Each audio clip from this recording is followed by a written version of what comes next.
Isang mapagpalang panahon, ito po ang ating panangkap sa ating ginagawang pangkalahatang langisan at ng mutya ng bao.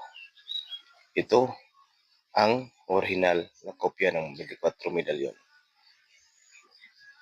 At ito naman ang ginagamit sa mga orasyon sa likod. Nakikita nyo, yan po ay sigil o silyo para magkaroon ng proteksyon, dipinsa, gamutan, at pangpaswerte. Ito sa huli ay ang panimulang dasal. Sunod ay ang orasyon ng Diyos Ama, Agila, Presitit, Sikan, Harimaga, Kontrambos. Ito naman yung hindi mo na kailangan iusal, basta't suot mo lang lagi.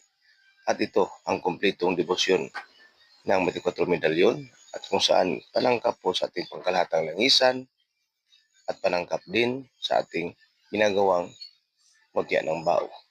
And of course, kayo po bahala pumili kung alin ang ipapasok sa loob ng gamit at saka pwede din pong ipagsama yung tatlong mahahalagang kopya.